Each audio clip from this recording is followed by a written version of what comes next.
Hey, welcome to episode 66 of the PoddyC. This week, Oracle Disc Priest is running rampant through our keystones, but also is getting nerfed, but also it's not really getting nerfed by that much. Kind of interesting class balance coming. Yeah, those are the main things I've been hearing about this week. Otherwise, it's been kind of a slow week here for WoW news.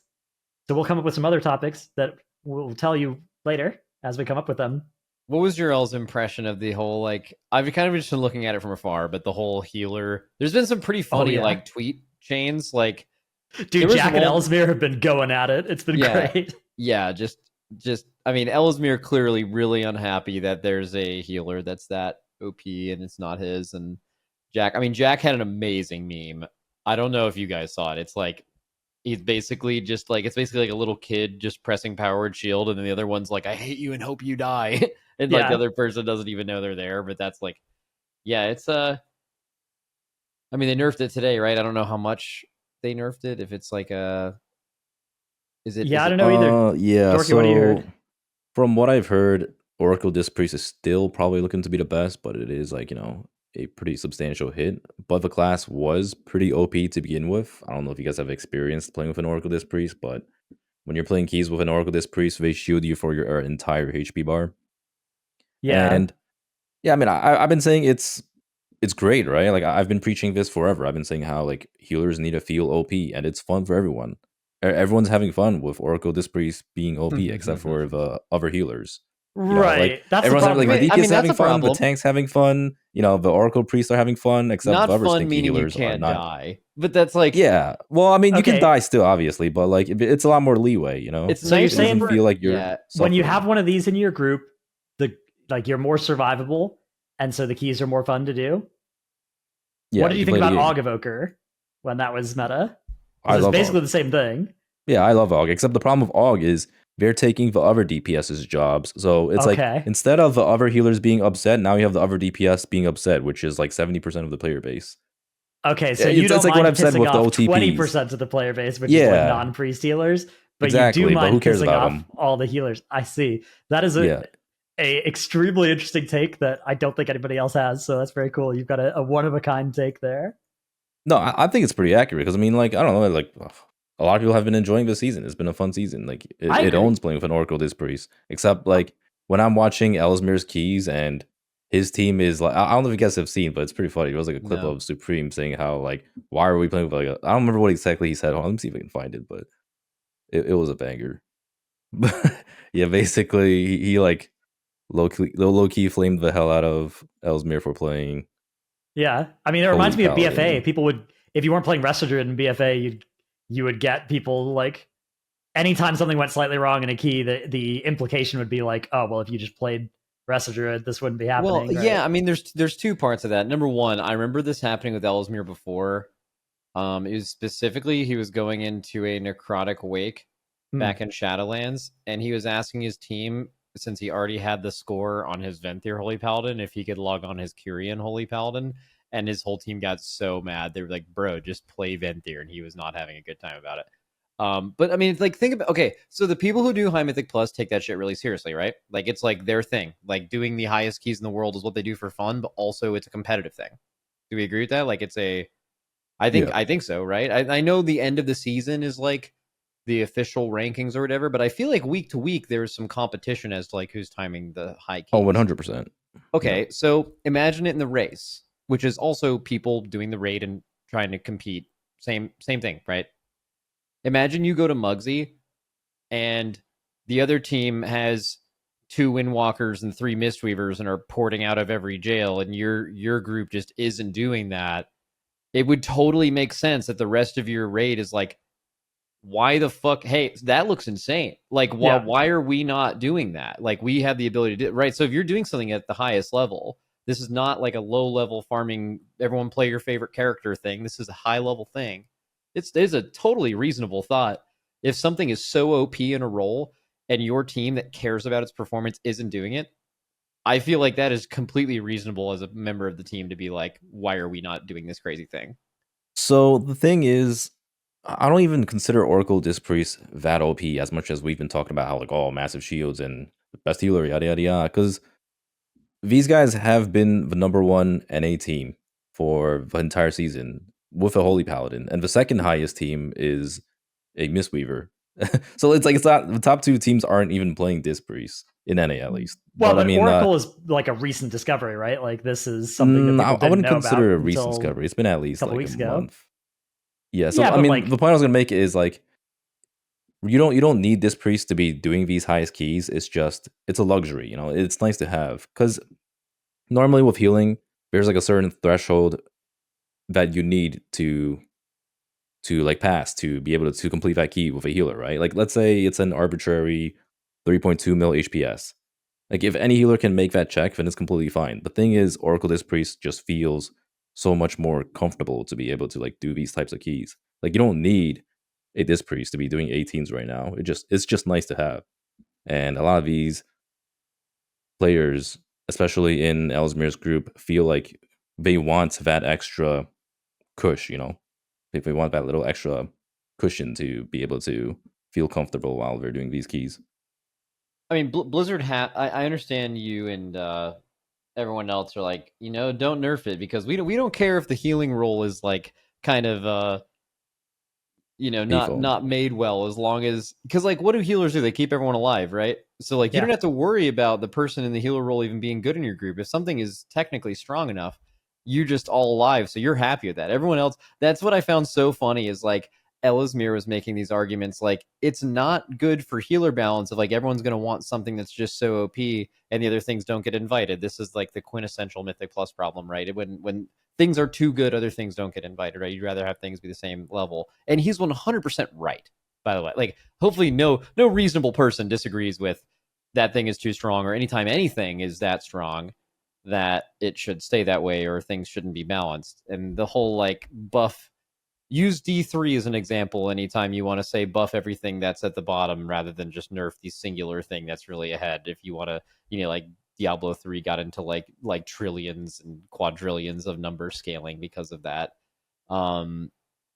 Yeah, but I don't know. I can kind of see it. People were saying that he was like, well, what did he say when Ashen was good? Like, I mean, I doubt he was like as fervently talking about how broken Ashen was because it was also currently benefiting him. But I mean, like, everyone has their biases. There's nothing egregious about that. Yeah, he was on the record for saying Ashen should get nerfed back in that expansion as well. But obviously, you're gonna be less.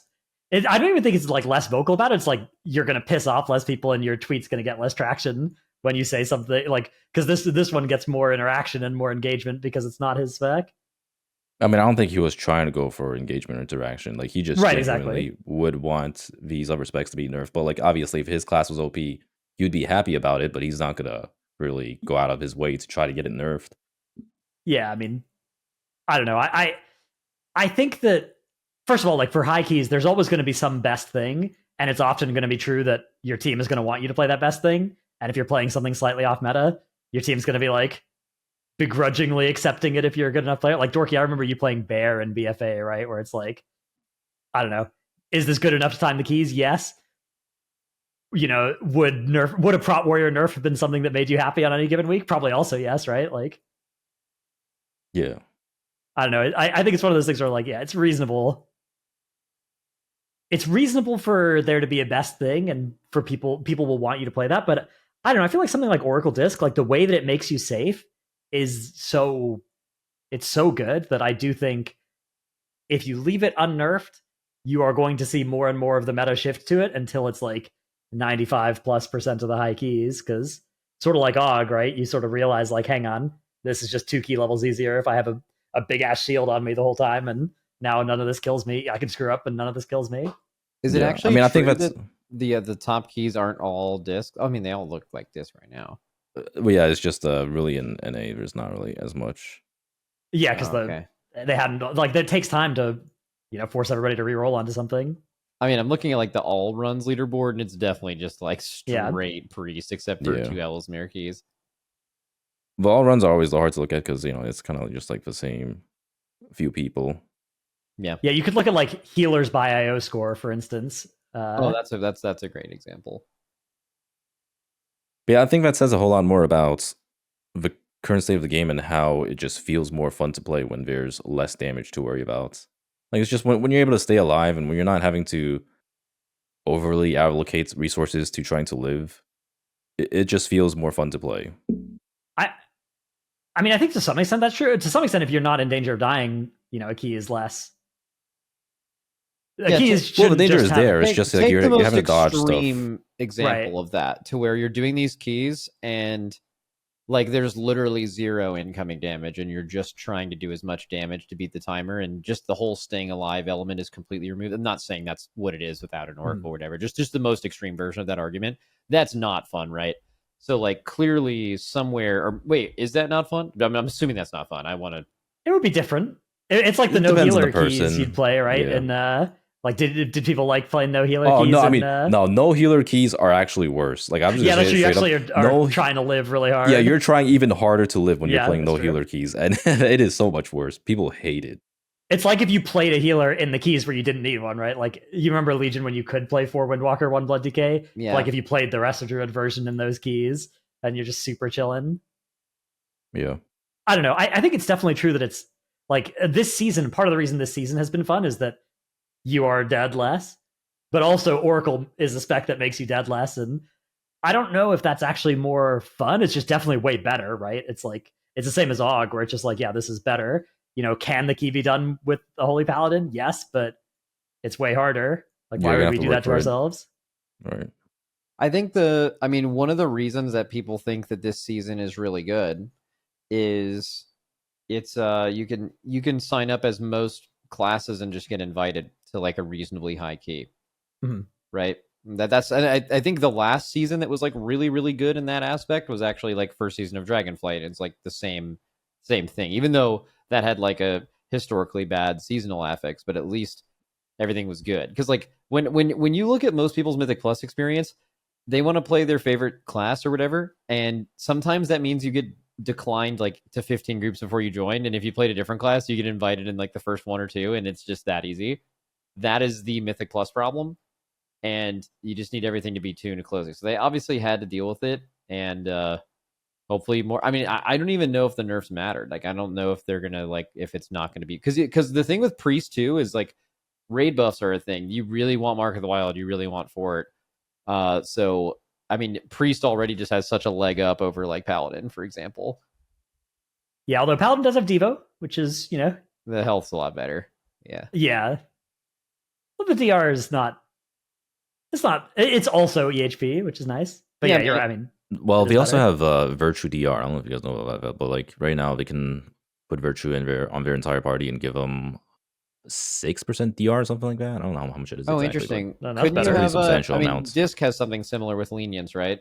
Yeah, they nerfed that this season. What is the DR after the nerf? 2%? 2%, yeah. Man, they have something else. It's still 60% of a Diva War, pretty much anytime something's Well, dangerous. No, so they also have something that's extremely broken. I don't know what it's called exactly, but whenever you apply a shield, it gives them like 15% DR while they have the shield. It's pretty insane. Yeah. Is it DR? I thought it was like for tank increased healing survivability. taken while you have it. No, yeah, it's straight up DR, but I don't remember how much it is exactly. It's like 15 or somewhere around there. Bro, if it's 15% while you have a shield that's like your entire HP bar, that is yeah, it is insane. That's like an external. On top they give of being another external. EHP. That's so insane. But it also helps a lot that the keys are very easy this season. I don't know if you guys have seen, but apparently 55% of the keys are 10 or higher, which has never happened before. Wait, yeah, the majority of the keys are timed keys of keys done this week, or like how like they have like the weekly reports on that how many number keys sounds have like so done. much higher than it would normally be. The amount of that's insane. I was reading something about like there's like hundreds of thousands of keys above 10 done this season, above 10, right? Not including 10. And this time last season it was like 4,000, and it's like over 100,000. That's this insane. Season or something. I mean, the difficulty is obviously a huge part of that, but also one thing we've heard is that that people feel like now once they get with 10, they get done with their 10s, they get the portals, they feel like the road isn't over and the next level's accessible enough to where they keep playing rather than just feeling like, I mean, last season especially, you hit that 12 wall and it was just like, well, this isn't for me, right? And then you just stop playing Mythic Plus. But that doesn't exist now. There's like a pretty linear path forward, and I think that has probably worked really well. Yeah, there's also rewards beyond 10s now, what is it, 3K rating. The 3K rating I think is really important for. I think maybe half. Okay, of the keys above level 10, I bet half of them would go away if there wasn't the 3K reward. Half of them, really. That's a really big number, but like if you think about how many people that would only get into it because of that push, and then because of that they're pushing like a bunch of 12s and 13s, and like last season there was just no reason to. I don't know. There's no way to verify this, so it's just a made up claim. Yeah. But that would be my guess. Is like 50% of those keys are because of there is a reward that is achievable that they can actually go after. I was thinking about raid. I said like, oh, this raid buff is insane for priests. Do you guys, if you were to rank the most important raid buffs for dungeons and just ignore the class and spec that comes with it, but purely the raid buffs, like what would be your top 5 and in what order? Like what's the singular best raid buff for a dungeon? Probably Mark of the Wild, I would say, just because it's like it gives damage, it gives healing, it gives damage reduction. It's just it's good on everyone, right? How much DR? How much DR is it? It's 1.5%. It's like 3% verse, so it's 1.5% DR. Right? So it's like a Vantage rune. Okay, so all right, cool. So Mark, this is why you see druids in the comp all the time, right? It's a sick raid. All right, so what's next? I think Sky Fury is extremely underrated. Real, for some Sky specs, Fury. Sky Fury is actually insane. Like for Unholy DK, it goes up to 7% damage. Wait, what? Yeah, it is massive on some specs. Like Dude. For Pro Warrior, Unholy DK, Frost DK, Feral Druids, I'm not sure what else there are, but like a lot of specs, they benefit massively from Sky Fury. I have another comment about Unholy after this, but the okay, so Sky Fury. Yeah. What's third? Got to be Blessing of the Bronze. Being able to cast those movement abilities 15% more often is it's hard to play without it. Once you play with it a little while, you take it. If you play without it, feels like you got like ankle weights on. Feels like you're RP walking. Yeah. Yeah. I'm gonna say the Unholy thing now before we even continue. I think Unholy DK is the single most boring and badly designed good DPS class to ever be in Mythic Plus. Have you seen the current one, right? Have you? Wait, do you play Unholy right now? Or I know you. Yeah, I've been playing it. Yeah, I've actually been playing it. That shit sucks. You press like two, like in your burst window. I saw a log of someone in like an AoE burst window, literally pressing two buttons total for 30 seconds. Yeah, that's insane. The thing is, a lot of people actually fucking love Unholy DK right now, which is crazy. I've heard so many comments like, "Oh my god, Unholy is so much fun right now." Because you know why? It's because yeah, it's the numbers that make it fun. People like they don't give a shit about the gameplay. Like as long as that's so not true. It's just so big not dopamine true. hit. Yeah, the numbers matter. Yes, doing big number is objectively fun. Like if your class has all the best gameplay in the world, but it's also topping damage meters, you are having way more fun. That is true. But saying like, oh, I'm loving Unholy right now, and like people don't care about that, bro. Like just imagine if everyone like Final Fantasy AoE, where you literally just press an AoE button, or you have an AoE combo.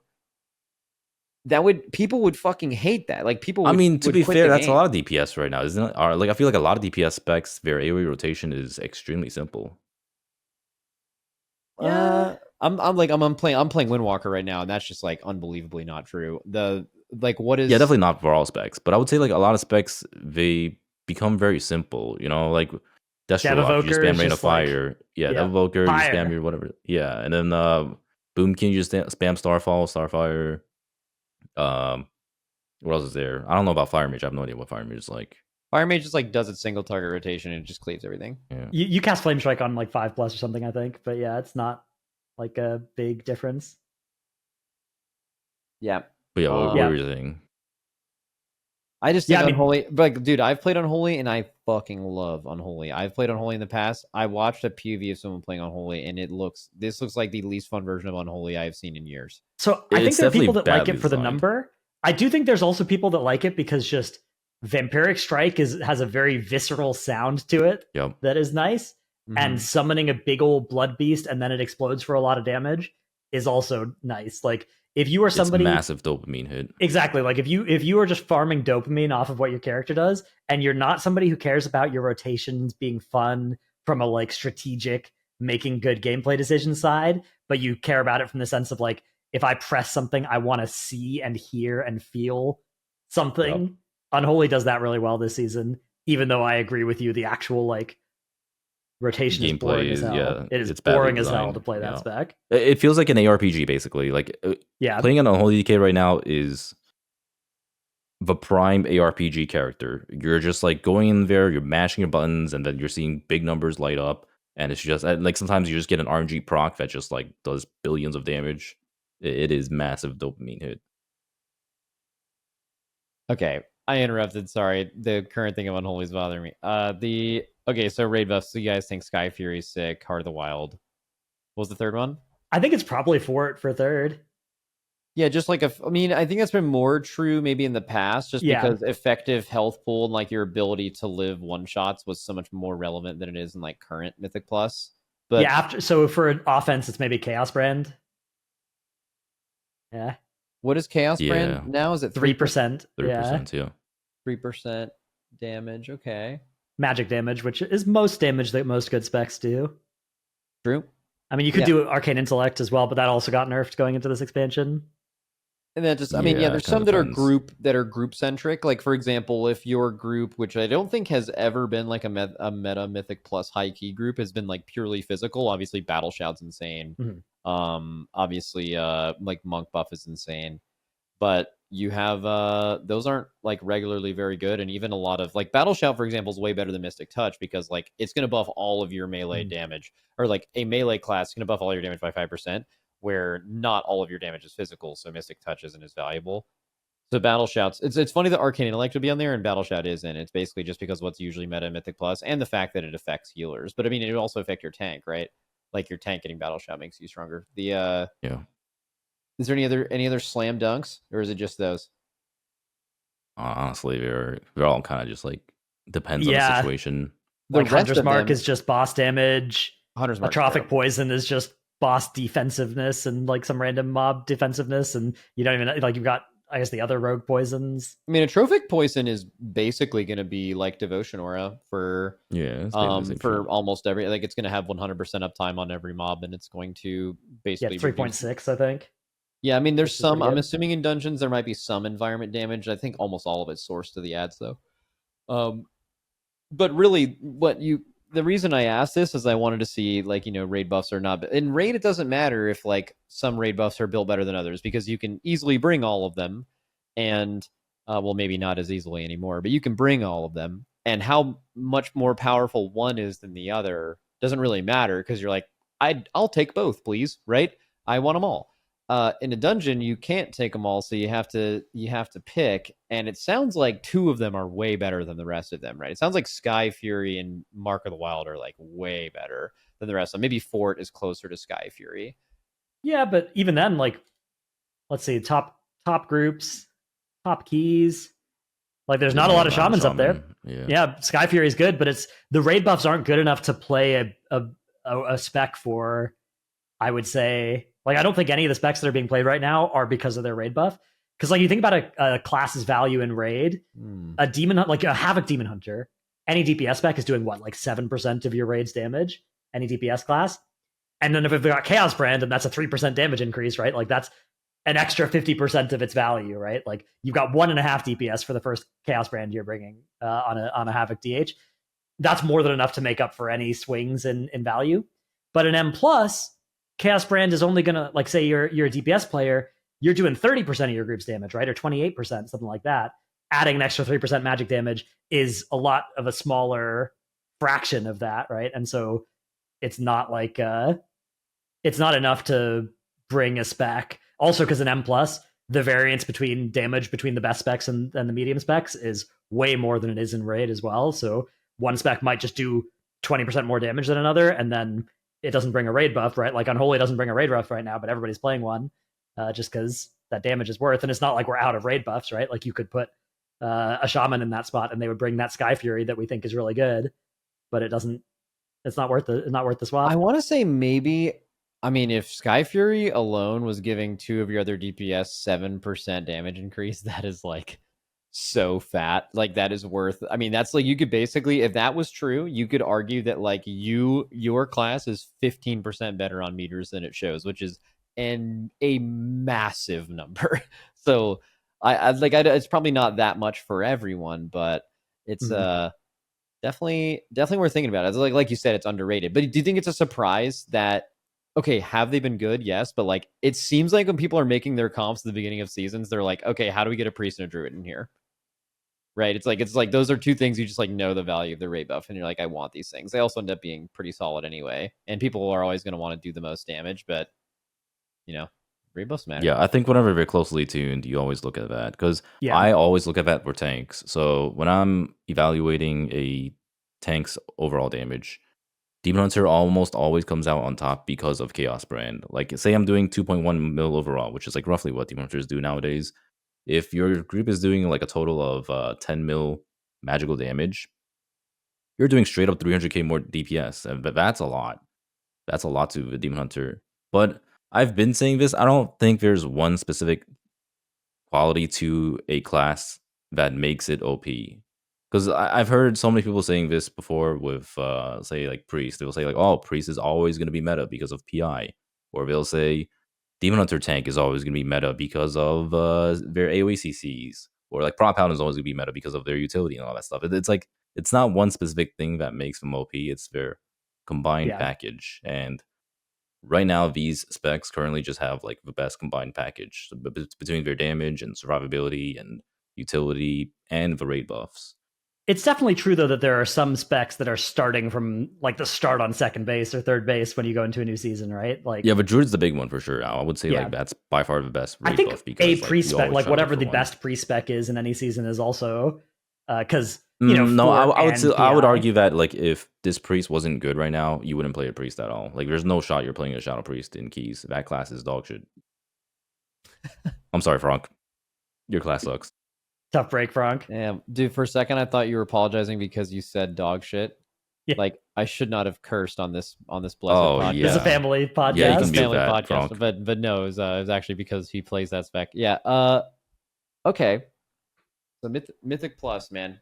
What a good. I would time say to be okay. alive. So I will say the real problem right now though is target capping. Target capping makes the game so hard to balance because they're just making all sorts of weird changes. Like Arcane Mage is getting buffed today, and that's because they suck in raid. That's because they're also not target capped in M+. But like after a buff, we're going to be insane. Like I know Hopeful's been playing some Arcane, and he's been. I've been playing some Arcane. Dude, Dratnos has been in the keys on the Arcane Wizard, and oh yeah, better watch out for that. It's like it's one of the things where I know I'm not good at it, and I'm doing very good damage on some pulls, and that's when like okay, this spec's maybe sleeper good, and then you see it's getting buffed, and you're like, oh my god, this is poggers. Yeah, and same with like Boomkin getting buffed and like Red Paladin getting buffed. Like all these classes are insane in M+, but that's only because they suck in raid. And then you have classes like Windwalker getting nerfed, where like Windwalker is like so good. Yeah, like Windwalker is like insane in raid, so it makes sense for them to get nerfed. But that class like, is hard capped in M+. Like yeah, I want to talk about Windwalker that's getting nerfed. I want to talk about target caps for I don't. And I know some people are gonna be so mad at me for this because they've been like preaching this for ages, and I'm like, you know, Blizzard, they have a plan, you know, like I mean, I said this before too, where I just think it hasn't worked, but like Blizzard's initial plan, I guess, for target caps made sense, where it's like, you know, there should be classes that are insane at 3 targets, and when you have 3 targets, they are better than the uncapped AoE classes at 5 targets, at 8 targets, whatever. And then, so not every class has to be uncapped. And then, when you get an uncapped situation, those classes shine. But the reality is the classes that are uncapped also shine at the 3 and 5. And maybe more importantly is in Mythic Plus, an entire game mode, mass AoE is everything. So, like, it's not like one thing. Like, it's single target and, like, mass AoE, basically. And a little bit of cleave. But, like, mass AoE is huge. That's everyone wants to do big overall. You make every one of your groups based on your overall. That's what happens, right? And I've become radicalized on this because of Windwalker currently, because they're like hard capped at 5. Well, it's not literally hard capped, but some of them aren't they?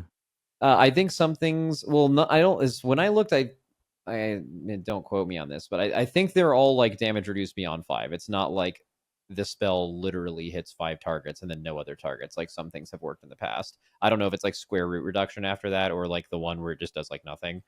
But yeah, it sucks. Like whenever there's a pack of 5 mobs or 3 mobs as Windwalker, I swear you would do as much as anyone in Mythic Plus. Like it's insanely good, and the timings are so good.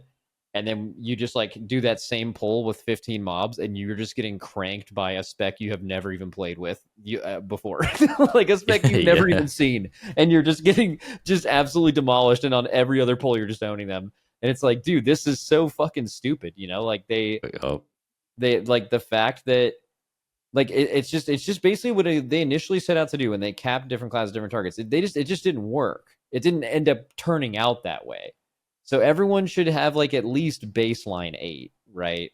Like what are the target caps right now? Is there any class that's purely uncapped? Like literally uncapped? I don't think that exists. I know there's a soft cap at 20 for almost every spell in the game. Yeah. So there's soft caps at 20. Technically. There are some effects that don't respect that, but almost all abilities are square root scaling beyond 20. But then there are some different funny like different specs so there are some specs that are just straight up good up to 20. I think Unholy is actually good past 20 still, right? Because even though there's quadratic scaling. Yeah, because they have quadratic scaling on some of their effects, so it makes up for the fact that some of them square root at 20, like they still get more wounds per target past that. Yeah, it's many factors. It's wounds, Fester Might, Epidemic, right? Blood Beast, which stores damage based on the amount of targets, and Bursting Swords. So it's literally all of it. And then there's a lot of classes that are 8, a couple of 5s, and there's some certain abilities that are like, or certain classes that are weird on like marksmanship, right? Where it's like marksmanship's a 5, but it's also not good at 2. Unless you talent the thing where you're good at 2, but then you're not good at 5. Okay, but I feel like 8 is like most pulls are not that much bigger than 8. Like if you're capped at 8, you're not feeling like insanely bad unless you're doing like the old Halls of Atonement pull, Mm-hmm. But like I don't know, dude, 5 is like makes me want to pull my hair out. Like there's just a very reasonable amount. Like pulling more than 5 mobs extremely reasonable even in Mythic Plus. So like I don't know. Especially this season, right? Like this season you can pull more, because I think like last season capped at 5 wasn't that big a deal because there were a lot of dungeons where you just couldn't go bigger than 5, except for like a few pulls. I guess even last season we didn't see target capped classes doing that well though, so maybe I'm making that up. Like the thing that just drives me crazy is like I don't even think Windwalker needs to be completely uncapped. I think if you made Windwalker go from 5 to 8, it would immediately become very, very fucking good in Mythic Plus. Well, although I guess that's probably not surprising because you're saying they'd be doing like 60% more AoE damage on most AoE packs. Is that how that math works? I mean, that's a huge number. So I mean, no shit, I guess. But that hard capped at 5 is tough. Yeah. What is Moonkin capped at? It depends on what it is, but mostly 20. Yeah, I mean, fuck it, right? Like, why not? Yeah, I mean, Boomkin is like the prime example of this class is so fucking dog shit in Raid, but it is one of the best specs in M+. Has that happened before too? Where okay, I feel like that's happened more this season. The class that is just super sick in Raid is unplayable in Mythic Plus, and vice versa. Like when things are good in Mythic Plus, they're usually good in Raids. Because like Raids have bosses where you want burst AoE or cleave. Like Survival Hunter in that season was sick in Raid. Blood Decay was sick in Raid. That like well, okay, but I mean, to be fair, those were just straight up broken, right? Like they were just like straight up OP classes, so it was kind of hard to. Yeah, but that's what I'm saying though. Like a lot of times in Mythic Plus, it seems like what's good are like OP, whatever happens to be OP at that time, with like some mainstays that are kind of good every season. Oh yeah, I mean, I guess that's kind of true. Like right now, the game is a lot more balanced than ever before. So because they're more balanced, their weaknesses show a whole lot more. Where like Boomkin weakness is very single target and doing low target spread cleave, but Windwalker is the complete opposite. Mm-hmm. Speaking of which, I did clear Gallywix this week. Oh, yeah, right. I popped off on Boomkin. Right? Yeah, Boomkin is not bad. Oh, let's see this. Let's see. Did you public log? Well, no, but I did beat all the public logs Except I'm sure there's a lot of people who passed me this week.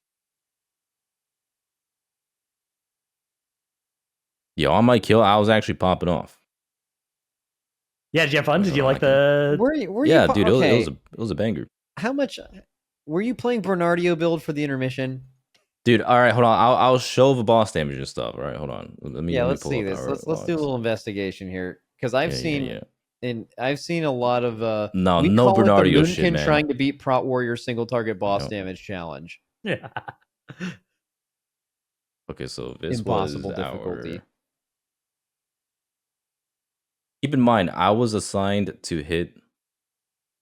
Oh, you were assigned to hit them. That means it's not padding then. Okay, but I mean, look, despite that, I still did pretty good boss damage. Okay. Why would you ever assign people to hit those ads? They don't. They just die. They just instantly die. Like you could just have the entire raid never second cleave talent, but just press cleave buttons when they come out and they just die. Wait, no, but like you have people like hunters losing damage because they're having spec into cleave, right? What are these two things we're looking at? Is the bottom one the ad damage? You have the technicians. You topped boss damage? No. The that's overall and then boss damage and then technician damage. Yeah, the boss damage. I was about to be like, you were doing some fucking shit. I didn't top boss damage, but like it was still what is that? Yeah, you're there in the top few, which is if we were doing a farm clear or something and a Moonkin was topping boss damage, it would be all of us talked about for like a week or longer. Okay, but I mean, we can't be talking about Boomkins like that. No, but I mean, like if I was actually hitting the boss the entire time, I'd probably be like third, second, like just somewhere around there.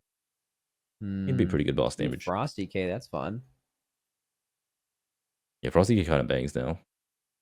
Although I feel like Unholy DK has been pretty underrated in raid. Yeah, Unholy's actually good damage. Yeah, they've been popping off on a lot of fights. There's some like one-arm bandit logs of Unholy going absolutely crazy mode. Mm-hmm. Let me see. Oh yeah, it's like third all specs for Mythic one-arm bandit. Mm-hmm. Shadow Priest is still so sick in raid though, because like they're always near the top and they're also just giving PI, and PI is sick this patch. Mm-hmm.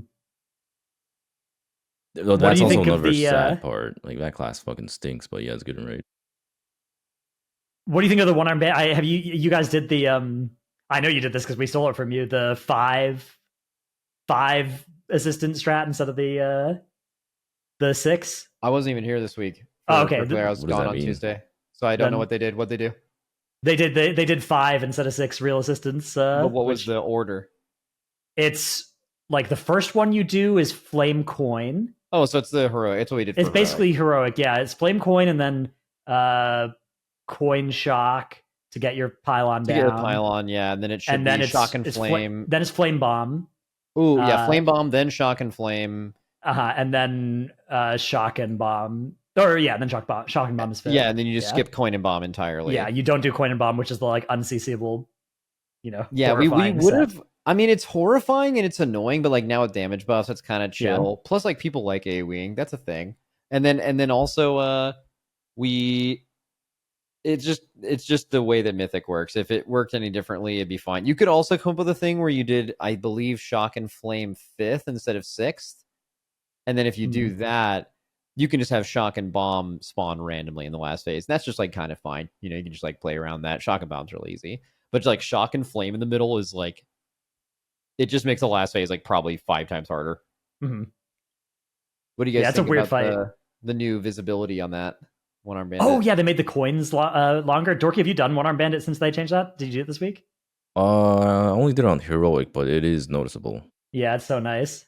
I don't know why that. I mean, this is always something you can say whenever they make a good change. It's like, why wasn't it like that away? But like, I remember on the very first pull of Mythic one-arm bandit, we were like, why do you not see the whole line? Right? Mm-hmm. It's too short. It reminds me of Ansarac web blades, where you don't see them for the entire like time that there is a dangerous zone.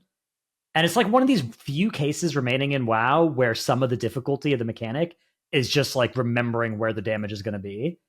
And I think that this patch mostly they mostly represented them going away from that, and it's weird that One Arm Bandit had that be the hard part for so long. I think some of it is trying to find a balance between an aesthetic of a fight versus like practicality and visibility. Mm-hmm. You know, like like there's a lot of coins being thrown, and when you double the animation, that just increases the amount of your screen. That's just like this random blue line, and they probably wanted to minimize that. But you know, I mean, I'm biased, but like I'm always more on the like make the fight as easy to play as possible thing. Yeah, I'm just glad they're doing a lot of mid-season changes, probably more so than ever before. We've seen class tuning, raid design changes, or visual changes, and they have some like completely random M plus changes that don't really get noted. Like just earlier, we were doing a Dark Flame Cleft, and there was a strategy where people would use the carts on the first boss to kill all the ads, and that randomly got hot fixed. So we were just like doing a key, and somebody in my chat was like, "Oh, by the way, the cart thing doesn't work anymore." We're like, "Wait, really? There's no way." And we actually went to test it out, and it actually didn't work. One thing I noticed doing a ton of Mythic Plus keys too is how many of, and this is all like I found this out in like the last like week or two by doing these. I was seeing all these old dungeons that, you know, the ones they brought back, like Motherlode and all those ones. And there's so many animations for things that didn't used to have animations that is just so goated. And like if that's the idea going forward, it'd be great. And then there was some that didn't have updated animations. And I'm just like, and those stick out like, why the fuck doesn't that have this awesome, super obvious animation? Which is crazy because literally everything used to be like that. Like Fervent Strikes, you have no idea what the fuck's going on. You have like, there's a frontal. Oh, like you better like see which way that, if there's 10 mobs in the pack, by the way, but you better see where that mob's fucking facing or your head's about to get blown off. Now that's like, you know, the norm in this season is there's a very clear animation. Blizzard's talked about it a few times. It's about matching the visual of what you see versus the importance, right? If there's a cast that is going to kill you if it goes off, that cast needs to look different than like some shitty lightning bolt that you can kick and is not going to wipe you if it goes off, right? Well, sometimes lightning bolts on high keys will kill you, I guess, if they go off, but you get the point. And they just need to have that match. If an ad is going to cast an AoE and like the ground is trembling around the mob, you know that AoE is probably going to rock your shit, right? Because like visually it looks like it will. And I think they've just done a way better job at that this season. I really hope they continue with that. And more specifically, I think that's the biggest thing they should focus on when they bring back new dungeons. Because like that is the number one quality of life thing you could add to these. It's like most issues a lot of people had with old dungeons, a lot of it is alleviated with these new animations. Dude, can you imagine if somebody was being targeted by a spell and it had like an arrow pointing at that person, like how much more often they'd be trying to kick or press a defensive? Like imagine if like a frostbolt was being casted on your random hunter. That hunter would probably immediately try to press a defensive or kick that spell. But normally they don't see that coming, so they're not going to do shit. Yeah, that's something they could do with the default UI or some way in the game. Because like you do actually know, like if you've done high keys in previous seasons, you may have had that weak aura pack that goes around every time. It usually is like Chinese or something, and it basically just makes a sound if you're targeted by a shoot or a frostbolt or something like that. And every pack, like basically the single target thing that hits you that you don't think about on a 10, that when you're on a 18, it's going to kill you, right? That thing. I think you're right. Like anytime something like that is that dangerous, there should be something in the game telling you that. Because if you have that weak aura, you know, you know from the sound that like you're in danger. But there's nothing in the game telling you that. If you didn't have that, you would just hear nothing and then just randomly die. You know. Yeah. I mean, to be fair though, I do feel like Blizzard might be worried there's too much visual noise going on, and if you just have swirlies everywhere, frontals, and the arrows facing at you, it'll probably be overwhelming. That's a lot. Really see a lot. Yeah, and they just want the game to look good, right? And there's always some tension between like, you know, like Wildstar, for instance, just had big old telegraphs for everything, and it's like that's a different look than WoW has. And some people love that. Some people prefer that the fight looks like shit if it just means that everything is very clearly communicated in what's happening to you. But obviously, Blizzard wants their game to look good. I think the thing honestly, I feel like it's patch, though, is that they can have both, right? Like, it just looks good, and you can see the swirlies in the raid this tier. Like, that's great. We didn't have to choose; we could have them both.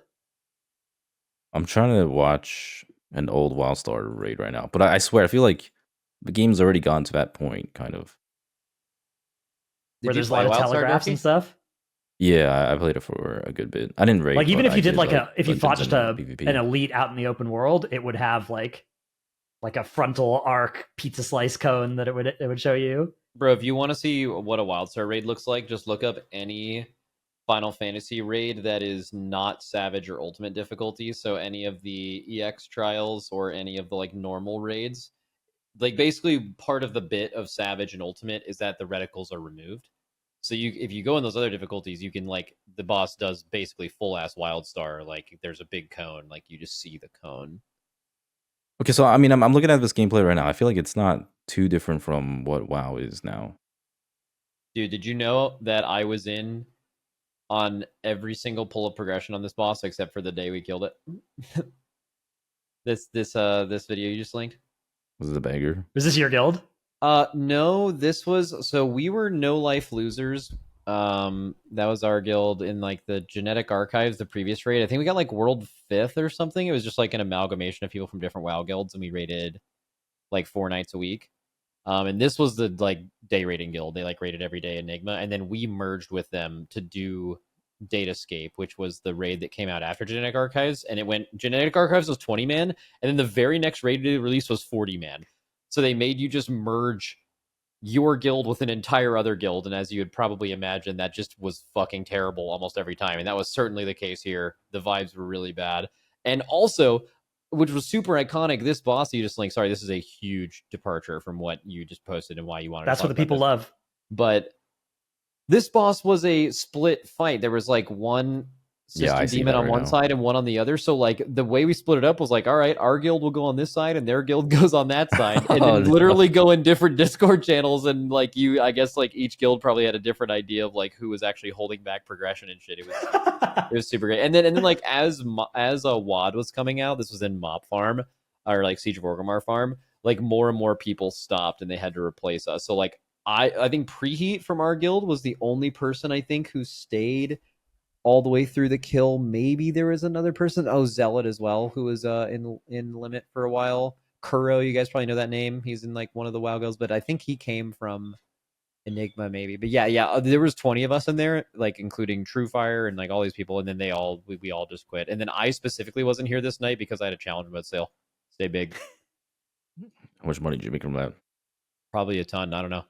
We usually made like $200-$300 for a challenge mode sale. It was the fucking, and it took like 2 hours. And dude, when you were in college, and yeah, you could do something for 2 hours, you could game with your boys for 2 hours, make $300. Holy moly, those were the days, man.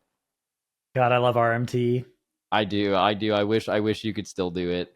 I wish the like you could Blizzard knew you RMT'd because they had like members from these guilds who worked for QA for them. Like they just 100% knew it was happening, but didn't punish it for a really long time. If that era lined up with the like Blizzard sponsor era, man, what a like having the like the fancy private chefs and the sponsors and the orgs and stuff, that and the RMT same time, no punishment. Holy moly. What a time to be alive. It's like the people who were boosting in PvP games like League of Legends. They make so much money. Yep. Amen to that. Those were the days when you could do that. What were you going to say? You're mentioning like the reticles here, right? Yeah, I feel like it just looks kind of like what WoW has going on. Oh, you're saying like the new swirlies just being more defined and then more animated just looks more... I would say one thing that makes that a little different is like the swirlies look like the spells. If you look at every single one of these telegraphs, they're just all the same color. They're all generic, right? Well, wasn't it an option? I don't remember if it was an option or not. I think there was colorblind options that just changed the color, but I think it was all like his settings right now are just like all healing ones you want to look at are green and all damage ones are red. But I don't think they would change. They'd be the same. You could make them like orange and stuff, but they would just all be orange. This just brings me back, by the way. Yeah, I'm just looking at like random Wildstar videos. Do you know what's funny too? This boss was like mechanically so simple, but this boss took forever to kill. This boss took like 2 weeks to kill.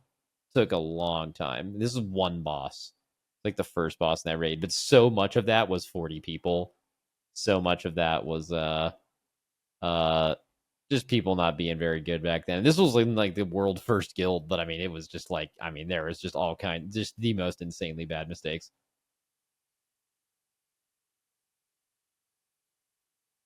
Random Wildstar departure. Shout out Wildstar. Anyone in the chat played it? Game owned. Yeah, banger. All right, what were we on before the? Oh yeah, I don't know. What else do we have?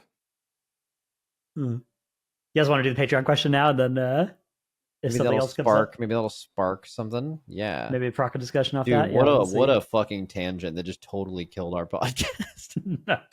No, the people love the tangents. They love the tangents. It's just gone. All right, let's go Patreon question time. This week's Patreon question comes from Liam P. And he says, "Hello, podcasters. Long-time listener, time caller here. The world is a little weird these days. With that said, do you guys have anything positive you want to share? Anything that keeps you going in these trying times? Or are you just fueled by the need to produce a better podcast than the bench? I know this isn't the usual type of question y'all would get, but I hope you'll get around to answering it anyways. Pod blow up." What an interesting Patreon question. Yeah. First of all, I feel like it's all in your head. Because I don't know. I'm completely ignorant, so ignorance is bliss. You know how they say, like, the dumber you are, the happier you probably are. The smarter you are, the probably more depressed. That is definitely true, yeah.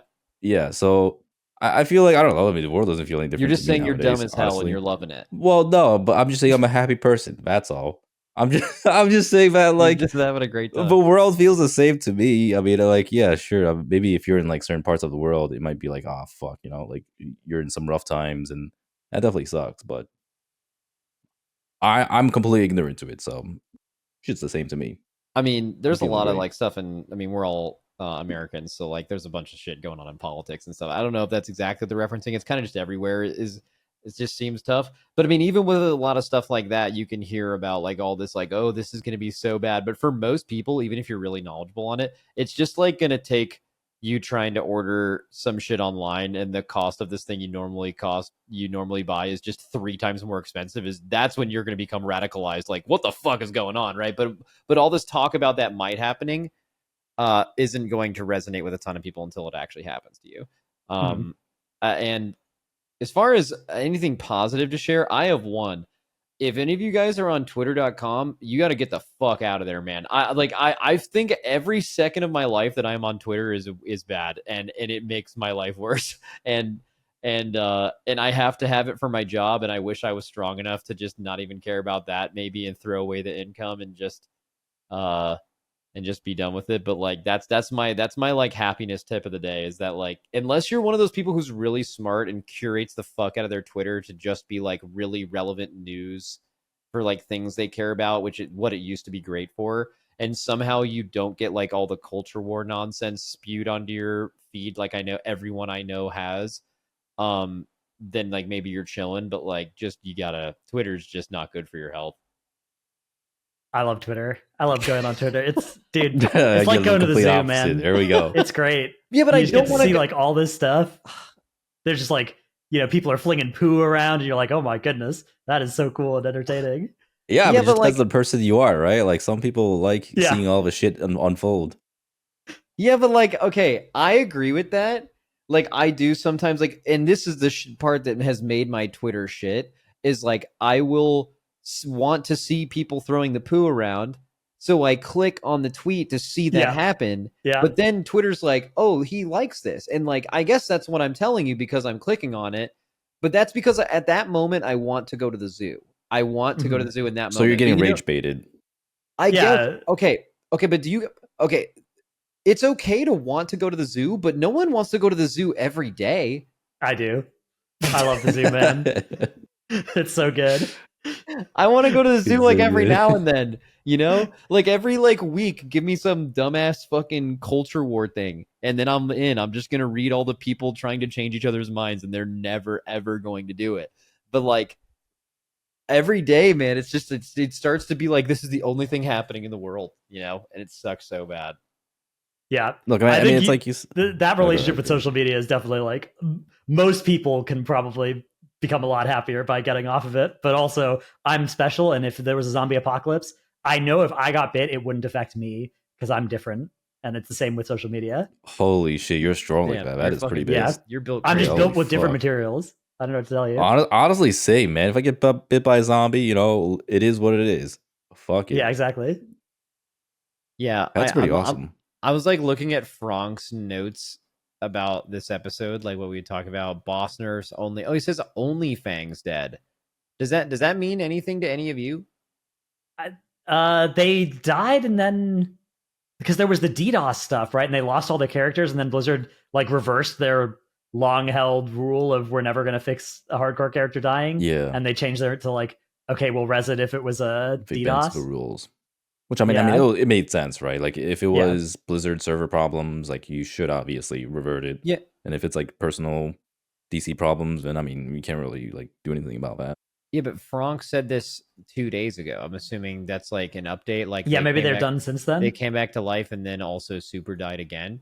Well, no, I mean, it's just like it's over, right? Like if they've already hit the end of the course, they've done BWL. There's not much else to do, so they've kind of called it quits. Oh, cool. Okay. Although one thing that's been really cool on Classic side that I forgot to mention is the new raid Scarlet Enclave. Oh yeah, Scarlet Enclave came out last night. Oh, was it cool? That's pretty awesome. I started watching it, and then there was no one.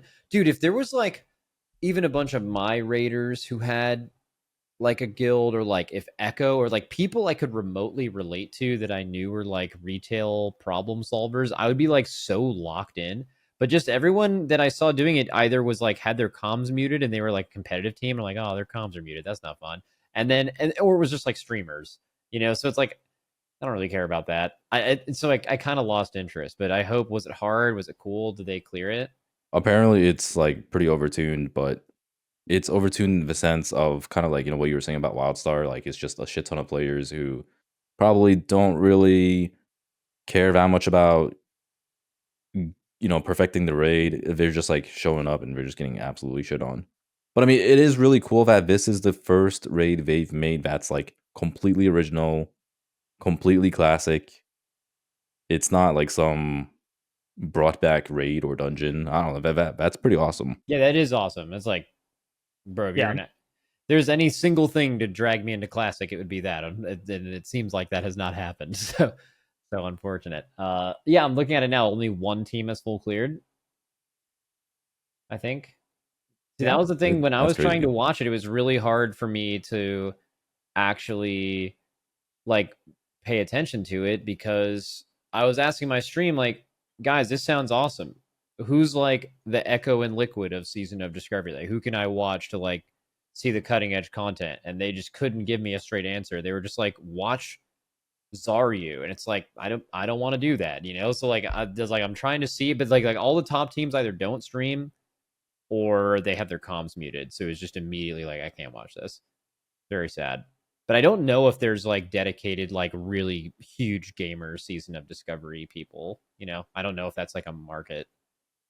I don't think it really is. Yeah, I just think that type of player doesn't really go to Season of Discovery in large enough numbers to form like raids there. Well, I also think that kind of player is someone who appreciates the challenge of a WoW DPS spec, and like you're just way more likely to not find that in Classic than you are in retail. I mean, I do know Alice has been super into it. Apparently Alice loves like, Classic. Yeah, he's been like, hasn't he been trying to get your entire guild to like play the game? Every single patch, yeah. He fucking loves Classic. I got a few of those in my guild. Yeah, trying to get us to play like Mop next. Do you have some of those in your guild, Dorki? Any Classic? I mean, it's kind of, yeah, but they're more like Kata gamers than, although a lot of them have been playing SoD too. Okay, I'm looking at the timeline of this. Is Balnazar the last boss? I have no idea. No, it isn't. Calderan. That's the first one, boss. it seems. Yeah, Calderan. Okay, so I'm looking at times here. So I don't know exactly when it released, but at 2:20 p.m., someone got the first kill of Balnazar. I think that's 20 minutes, right? 20 minutes after it came out. I think it came out at 2. Okay, and then it took them an hour and 20 minutes to kill the second boss. This is the best team. I heard the second boss was the overtunedest one. That's what I heard on Reddit. Interesting. Yeah, I mean, so just looking at it, it took like almost everyone killed the first boss within the first like 20 to 30 minutes, at least all these top teams. And then for the second boss, the like number one guild killed it in like an hour. and everyone else killed it in like 3 hours. And it's the second boss. So like if you're Yeah. talking about overtuned, that sounds like something that's probably pretty overtuned. But then let's see, it took them another hour to kill the third boss. It took them exactly 1 hour to kill the fourth boss. And then it took them... Okay, now I'm interested. Wait, can you kill them in different orders? I'm very confused now. I think you must be able to kill them in different orders because I looked at the fourth boss, and then they apparently killed the fifth boss an hour before they killed the fourth boss. So I don't know, something in there. And then okay, it went crazy style. There's one that's crazy. I don't know if they went to bed, but Reborn Council, the third to last boss, died at 8:50 a.m. So I don't know, like, for example, I don't know if like Season of Discovery has like a let's stay up all night, let's play for 24 hours and clear the Season of Discovery. I don't know if it's that deep. Hell yeah. Like they would do in other similar kind of content, like in Final Fantasy, where it's like kind of a blitz. And then it took them an hour to kill the seventh boss, and then 5 hours to kill the end boss for the only guild that's killed it.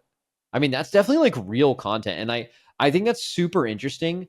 Like Blizzard deciding to make something like that, because you know you can only make hard content if there's people there to enjoy it. Where like I think some of the issue with the classic audience in general is, I mean, people have said this for years. Like, why do people appreciate classic rating as like a? Why would you prefer that over retail rating? Well, people like that you can do the hardest content that gives you the best loot, and it's not insane. You know, it's like it's much more reasonable. And it seems like this doesn't seem super easy. So it's like it's kind of like, what audience are you going for? Are you trying to make like cutting edge hard raid content? Because you know it's kind of hard to do that when retail already exists. So it's like we're like a. I wonder if that's their design intention. I wonder if they're gonna like. I wouldn't be surprised if there were some heavy nerfs coming to this raid and like next reset or something. That would be my guess, because I think that there may like some of these teams might be getting a lot out of this being this hard, but I bet that the majority of people would like that second boss and those other bosses that are like brickwalling people to not brickwall anybody. Yeah. So the whatchamacallit, the Ion of Classic, Agrand. You guys know Agrand? Yeah. He made a Blue Sky post about difficulty of the raid.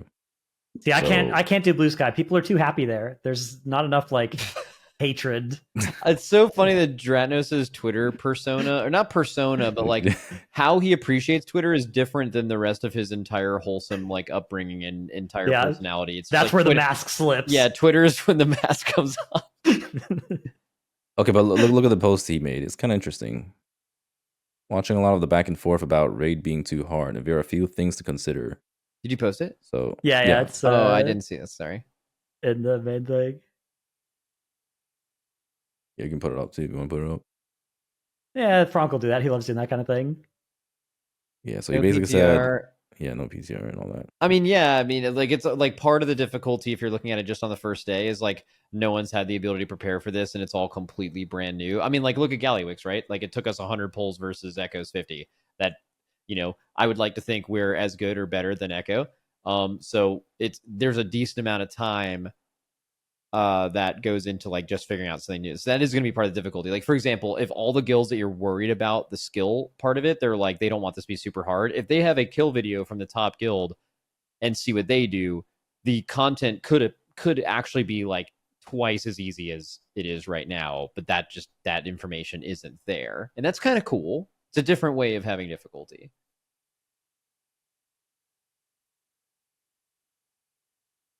Yeah, this is very interesting, actually. I would love to watch like a video explaining why these bosses are hard as well, you know? Oh, there's another thing. Good. So it like the second point of this post, the gear in Scarlet Enclave is dramatically better than Nax gear. Mm-hmm. By the time you get your 8 out of 8 set, you'll do between 25 and 40% more damage. At full BIS, you'll be doing 50% more damage. So full BIS is probably not the thing, but like tuning the content to be difficult for the gear that it drops like kind of makes sense. Mm-hmm. So basically, it'd be like trying to go in with no gear. It'd be like what would happen if you went into a retail WoW Mythic raid without doing any splits, just like fucking patch drops, and you're just like, let's fucking get it, time to game. you wouldn't be able to do enough damage. You would kill one boss, and then you'd zone out, struggle with the rest, with the second and the which third, is like kind of exactly what's happening in Scarlet Enclave. So yeah. Well, except there are people that have cleared it because it's not that hard. It's not as hard as WoW as Retail Mythic. That's actually interesting, though. If there were no difficulties, you couldn't do splits, right? Mm-hmm. Never really thought about it that way. Yeah. Like, the thing is like, okay, if you were to ask, like, well, why does Blizzard make really, really hard retail Mythic content? Well, they get something out of it. The Race World First is this thing, and they get like the big marketing and publicity. So they have some incentive to make it hard, other than like just guessing their intentions of, hey, we want there to be really, really hard, challenging content in our game. But I just wonder how many people actually want that from Season of Discovery. Like, as far as them, because like they're saying all these things like, hey, you're going to get better gear. It's going to become a lot easier. You guys haven't seen like guides for it. There's no PTR. You're having to just like do it natty. It's like all this. It's really hard. And they're right. But like, I wonder who is there to gain? How many teams are you even making it for that it's like even a challenge initially, Could definitely be a thought. Yeah, so Agron did post on this Reddit thread, and he said the reception isn't even that negative. That's the Ion. The Ion of Classic. Of their game director, Discovery. Or whatever, classic producer. Yeah, as long as you said he's this game's Ion, I get it. We're here. I'm fucking all in. He was saying how it is divisive, though. But yeah, I mean, it hasn't been too bad, so it seems like the reception's okay. Just obviously something new, so take some. He described it in an interesting way. Honestly, the reception isn't even negative in aggregate. It is divisive, though, and this thread was me mostly speaking to that. Here's what he said. I truly feel that this raid in its current form requires you to stretch a muscle that a lot of people haven't stretched in a while or ever, and that's uncomfortable for some. And then he says, next sentence, hell, I haven't stretched that muscle in a while myself. This guy owns. Bro, what are you talking about? I mean, bro, why does the Ion post on these like Reddit threads? That'd be awesome. About stretching? Just, like, yeah, I mean, just like about like random stuff. What is he saying by that? Is he saying the muscle that you haven't stretched is having to figure out a boss that you haven't seen a guide for? Yeah. I think he's saying and just like doing a hard boss, even maybe. Right? Yeah, like, I mean, more so in Classic, right? Because like Classic players are just playing the same content over and over, but now they're receiving something completely new for the first time. I mean, he even goes into it. And then one thing he says too, when we were trying to say who they're making this content for, this is what he says. One thing I kind of compare this to is 2006 Nax. It's aspirational in the same way. We've not had anything like that in any version of Vanilla Classic, and I think we'd be leaving something on the table if we didn't try it at least once. I love that answer. Yeah. I basically anytime they give an answer that's like, hey, we want to try this, I'm immediately on board with whatever they're saying. Yeah. As long as it's not like lying and something they've actually tried before. But he's right, they really haven't, right? Like, yeah. Yeah, I wonder if they're gonna continue doing this. Yeah, I think it's cool.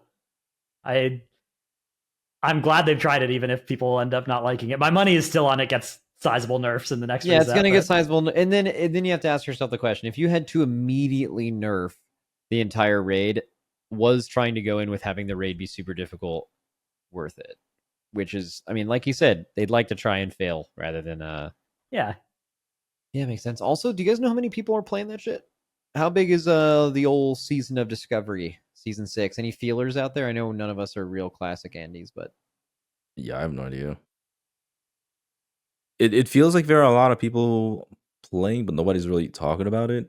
That's kind of been my vibe. Like the opposite I have of hardcore? Friends. Yeah, exactly. I have like friends who are logged into it daily. I have like people on my BattleNet that I've like used to do keys with. They're playing it, like guildies and stuff. But nobody's like really talking about it, so I'm not too sure. All right, I'm pretty sure I don't have guildies on it. BNet check. Okay, yeah. Check that shit. 1, 2, 3, 4, 5, 6. How do you 7, check what 8 game mode they're playing? It just says, I'm not looking at the icon. It like, so like Lip is playing it right now. I think a few of our players are playing it actually, but like Lip is playing it and it says his name and has the WoW icon to the right. Are you in game? Yeah, that's why. And also in the BNet client. BNet client is the move. You just look on the right and then it'll say exactly WoW Classic Season of Discovery. I see under their name. Yeah, I got like no guildies in there. I have at least 20 people on my friends list in Season of Discovery right now. Good That's golly. a lot. Yeah, some of I them are only from have, my like, guild, 10 or some so. random people that I have on here. I don't know these people. Yeah, it looks a lot less popular. And among my friends list, is a lot less popular than Kata Classic. It looks like. Oh, interesting. Yeah, I see some Kata Classic on here too. Yeah, interesting indeed. All right, what else did Fronk put on here? He put Max been gaming, Dorki been gaming. Great topics, Fronk. He said class balancing Good talks in topics. general. We did that. He said he put down tariffs. All right, fuck it. Let's get into it. Yeah. We'll save that for the Patreon. If you guys want to hear all of our detailed opinions on tariffs, make sure to tune right in. Then he rips what makes a patch good. Okay, I will say there are things that are happening this patch, like Dorky said, that there have been some abandoned patches in WoW's past, and there have been some patches that come out pre-abandoned, and it looks like 11.1 is not an abandoned patch. Like they're doing a good job of tuning shit and fixing things. And it also, encouragingly, 11.1.5 is also getting some of that treatment. I don't know if you guys saw this, but the corruption effects were looking turbo dog shit for the longest time, like for the last 2 weeks on PTR.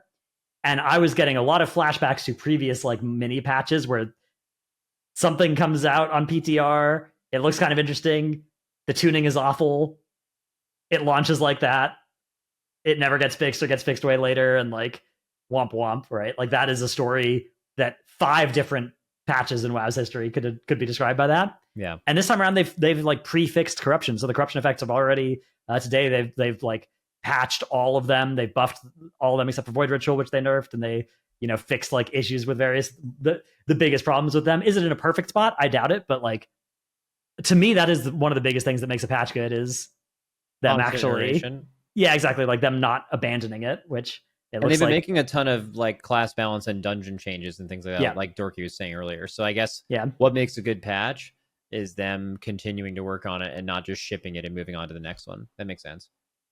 yeah. He said, "What's your favorite season of WoW ever? Why and where does this rank?" That's a good one. Okay, that's a good question. So, what's your all's favorite season of WoW? I got to think about this. I mean, BFA season 4 is like a kind of slam dunk easy answer. Well, but when we talked about this before, Dorky, I think we tier listed all of the WoW seasons. But but this isn't necessarily tier listing them as a group. It's kind of like a personal answer. Like what season, I guess, was your favorite to play? And that could not even be the best season. It might just be when you had the most fun. And it could be like most people's first season when they play WoW. That could just be like this golden era where you're just like, wow, everything is great. What if there were no seasons back when you first played? There were, they weren't called seasons. Call it whatever patch you like the most. Yeah, I mean, I feel like the easy answer would be to just say BFA season 4, but if I'm not going to include that, I'm going to say probably season 1 Legion. Yeah, as much as people hated it, it was also just like so much fun having everyone logged in. It felt the most alive. It felt the most like an MMO. Honestly, most Legion seasons felt like that to me. Yeah. I mean, the first one in particular, like the whole from the beginning, like everyone leveling up, getting the artifact weapons, discovering your class hall, doing your weeklies to try to get the cash for a legendary, spamming M+, killing just like everything about that season just felt. Yeah, it was so fun. Arcana Crystal. Everyone played. No Arcana Crystal. Inspect somebody, Titan Forge Arcana Crystal. Break your mouse, break your keyboard. Okay, that I never understood. Why does it bother people so much if someone else, just like some random dude, has like a Titan Forged LFR piece? Like, does that really bother people? Yeah, it bothered people a lot. Absolutely, yeah. In fact, it bothered people so much that a lot of people that it didn't happen to got really upset by the idea that they knew it could happen. Yeah, exactly. Dude, okay, but I mean, isn't this like the same as the whole boosted argument? Remember how you guys were saying how like, like why does it matter if someone gets boosted to Mythic Raid and gets full Mythic loot? That's like essentially the same shit, right?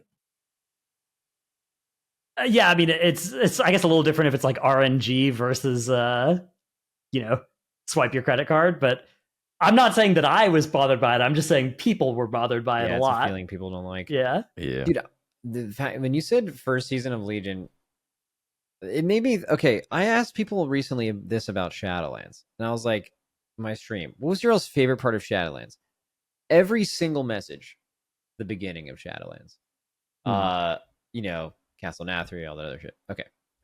I asked people, what was your favorite time of Legion? Oh, the beginning of Legion. But that's also when like everyone's mad in both this band. Like the beginning of Shadowlands had shitty ass fucking Covenants. Like Covenants got way better later, and that was all everyone, and it had like conduit energy and all that shit. That's all everyone talked about. And then at the beginning of Legion, this legendary system is so shit. Like statistically, most players, like 70-80% plus in the beginning of Legion, did not loot their best legendary and was actively mad that they didn't have it and someone else had it. And it was this huge thing. Everyone talked about it. There needs to be a fucking vendor. If they bring this back, there has to be a vendor. Just so mad. But if you ask people when their favorite time to play Legion is like beginning of Legion, you know? And I just find that those two things extremely interesting, that the most problematic parts of the expansion are also people's favorite. I will say with Shadowlands, I don't think it was I think the systems made a good raid worse, but it was still such a good raid that people liked that time in Shadowlands. No, I don't think it was a raid in particular. I think it's because of the amount of people that were playing. It's more about the time and COVID. place. I mean that makes both of them make sense. Right, yeah. Like but I think the beginning of Shadowlands would have been better if Covenants were fixed. But I actually do think that the beginning of Legion, the systems were like, people have valid complaints about legendaries, but they were a lot of the feel. Like a lot of the reason why everybody was logged in for 18 hours a day playing Legion was because the legendaries created a really effective hamster wheel that we all wanted to run on. Yeah, we were talking about this. Oh, no, we weren't. Yeah, we weren't talking about this. We were not talking about this recently. Yeah, that's right. And that's it. Did I miss on something? No. You know what we're talking about. It's fine. Everything's great. Oh, okay. Oh, I see. No, you don't. No, you don't see anything. Dude, Fronk should actually leave all of this in. That would be so good. And well, I mean, I don't know what it is, but I know what it is. Like, you know, like. Yeah, I know, dude. But it's fucking. No, I know you know. Yeah, but... no, as in like I know you guys know what it is, but I have no idea what the hell it is. But I know like what you guys are talking about. They don't know that you don't know what we know. Yeah, exactly. Yeah. Yep. And that's it. It's been a good PoddyC. PoddyC later. Poddy, yep, Poddy, goodbye.